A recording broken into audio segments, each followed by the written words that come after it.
అందరికీ హాయ్ అండి. ఆహ్, ముఖ్యంగా జన సైనికులకి, వీర మహిళలకి నాదొక చిన్న విన్నపం అండి.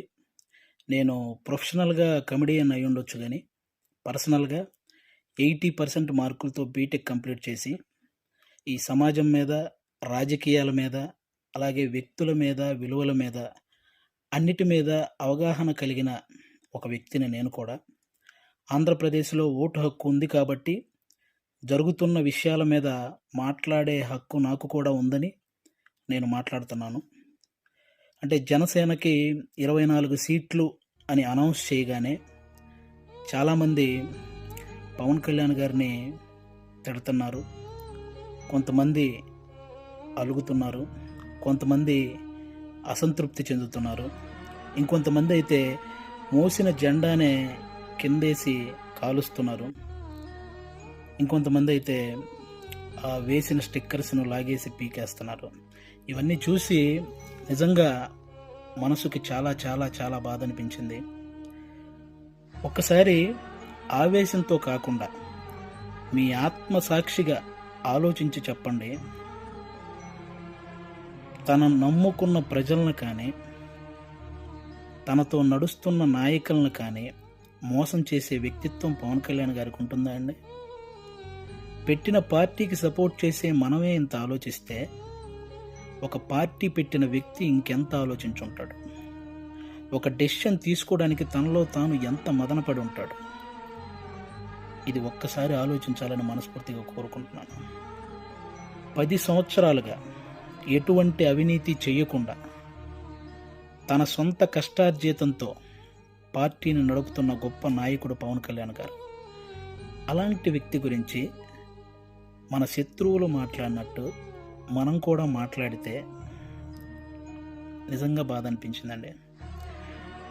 అంటే 24 సీట్లు ఏంటి, అదేంటి, ఇదేంటి అని 2019లో కనీసం ఆయన్ను కూడా గెలిపించుకోలేని మనం అదేంటి, ఇదేంటి అని అడిగే హక్కు నిజంగా మనకు ఉందంటారా? అరే, చిన్న పరీక్ష ఫెయిల్ అయితేనే ఇంట్లో నుంచి ఒక 10 రోజులు బయటికి రాము. అలాంటిది ఇంత పెద్ద ప్రజా సంగ్రామంలో 2 చోట్ల ఓడిపోయి కూడా రెండో రోజే సమస్య అనగానే పరిగెత్తుకుంటూ వెళ్ళి ఆ సమస్యను సాల్వ్ చేసిన గొప్ప మనసు పవన్ కళ్యాణ్ గారిది. తన పిల్లల కోసం బ్యాంకులో దాచిన డబ్బును కూడా తీసి కౌలు రైతుల కష్టాలు తీర్చిన పవన్ కళ్యాణ్ గారి గురించా మనం ఇలాంటివన్నీ మాట్లాడేది. ఎన్నో సమస్యల మీద ఎంతోమందికి ఎన్నో రకాలుగా సహాయం చేసిన వ్యక్తిత్వం. రోజుకు 2 కోట్లు తీసుకునే ఒక స్టార్ హీరో సంపాదించిందంతా సహాయ కార్యక్రమాలకే పెట్టేసి ఆల్మోస్ట్ అప్పు చేసి మరీ ఒక పార్టీని నడుపుతున్నాడని మీలో ఎంతమందికి తెలుసు? అలాంటి పవన్ కళ్యాణ్ గారి గురించి మనం ఎలా పడితే అలా మాట్లాడేస్తున్నాం.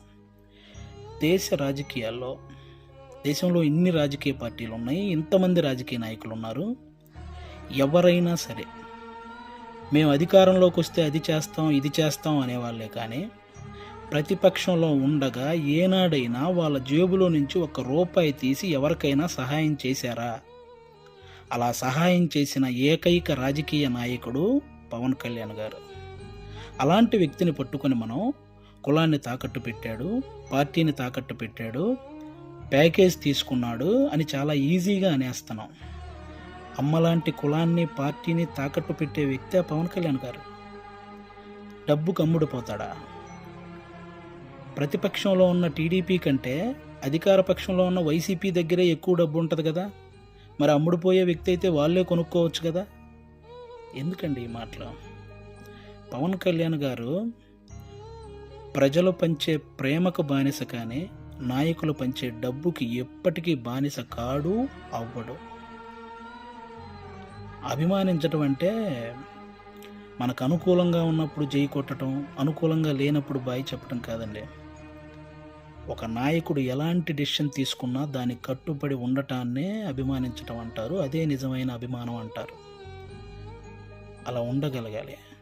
ఎవరో రెచ్చగొట్టే మాటలు, మన మీద కావాలని చూపించే జాలికి వాటిని చూసి మన నాయకుడిని మనమే ఎప్పుడూ తక్కువ చేసి మాట్లాడకూడదు.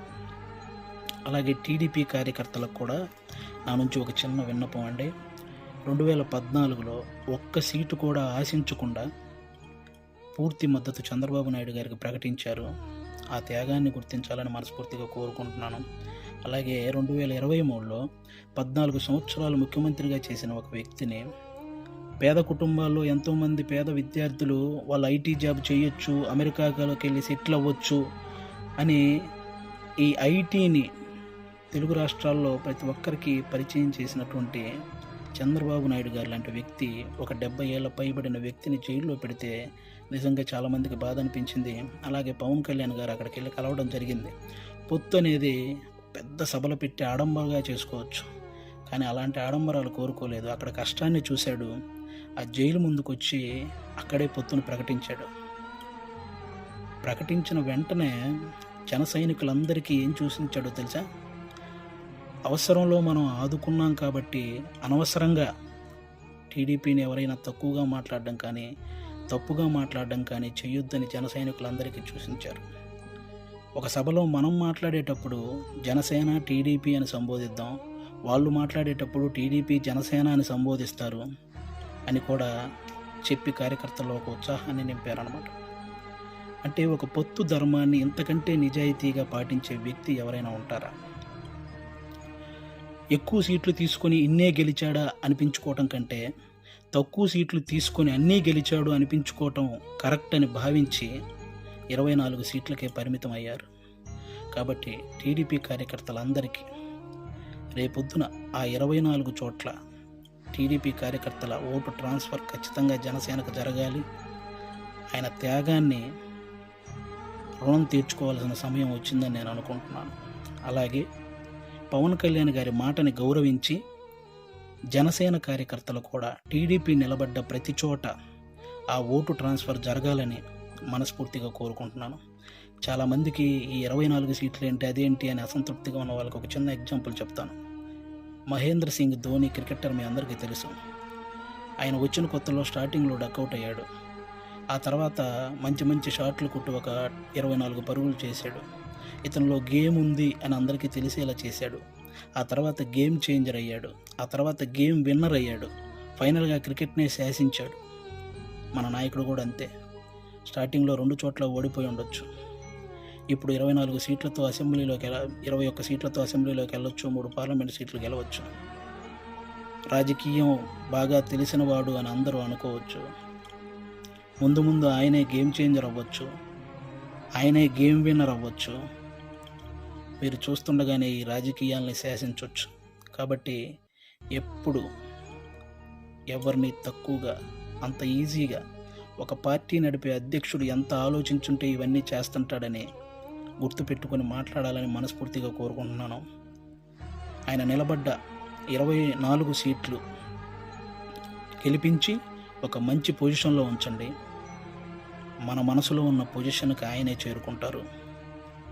థ్యాంక్ యూ అందరికీ. అంటే 10 సంవత్సరాల నుంచి పార్టీ నడుపుతున్న ఒక వ్యక్తికి 10 సీట్లు తగ్గగానే ఎలా పడితే అలా మాట్లాడుతుంటే 2 డేస్ నుంచి ఏం చేయాలో అర్థం కాక ఒకసారి నేను మాట్లాడాలనిపించి మాట్లాడాను. తప్పు మాట్లాడుంటే క్షమించండి, కరెక్ట్ మాట్లాడుంటే కన్విన్స్ అవ్వండి. Thank you. జై హింద్, జై జనసేన. Thank you.